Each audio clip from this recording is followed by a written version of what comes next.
When fear, above all else, prevails, the only way out is to grab onto the healthy heartbeat of life.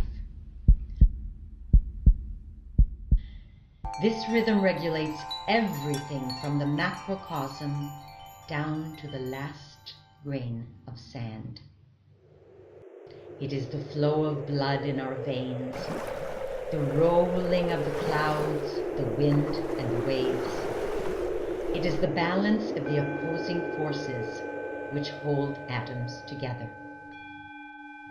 The experience of rhythm is the vibration which passes through all beings, animate and inanimate, giving the premonition of a cosmic communion which connects the universe and sustains it in an organic and balanced manner.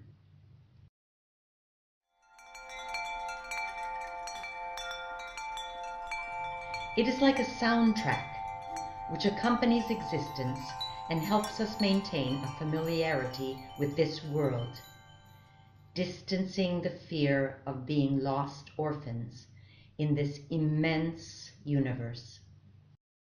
Rhythm activates consciousness. It is between in and out and creates that little crack, that space of separation, which is indispensable for the cognitive function. It is a threshold which both distances and joins. Consciousness is a rhythmic migration into the world and the return back to the self. Thus, life begins and ends in the movement between the continuous relationship of in and out, which constitutes breathing. The self utilizes the breath as a bridge in order to move into and out of the body. This rhythmic experience opens us up to our awareness of sound and the voice. Breathing and sound are made of the same substance. Breathing is a continuum of movement with a specific duration in time. Sound has a beginning and an end. A color, or more appropriately stated, a timbre, which expresses affect content.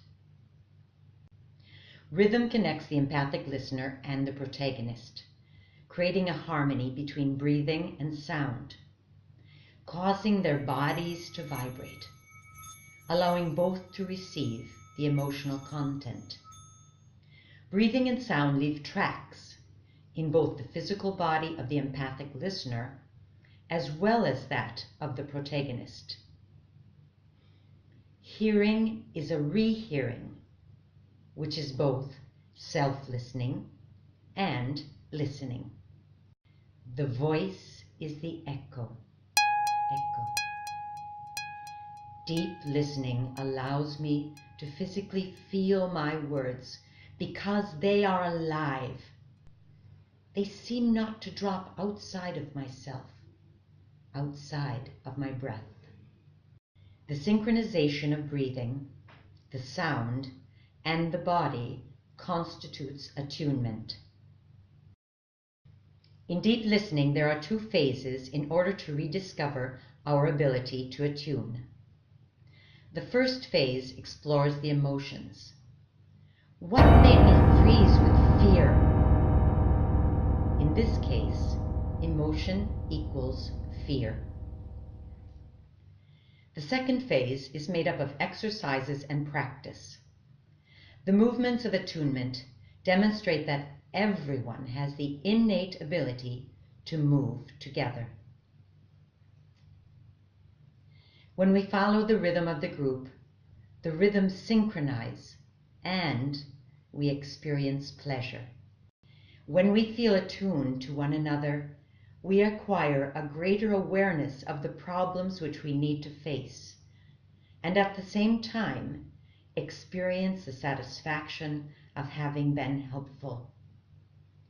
Sharing can break the vicious cycle, provided that the protagonist and the deep listener respect the laws of attunement. And breath, sound, and body unite in a mating dance. Emotional healing through sharing is a human potential which should be available to all. When more people will be able to practice this universal form of reciprocal help, there will be fewer people condemned to suffer in isolation. The spoken word without rhythm is a word without power or magic. Everything has rhythm, from the flow of the days or the changing of the seasons, as so the cycle of birth and death. And when a veil of melancholy seems to cloud our minds with the thought that everything is destruction and reconstruction, the playful experience of rhythm comes to our rescue with the love for life.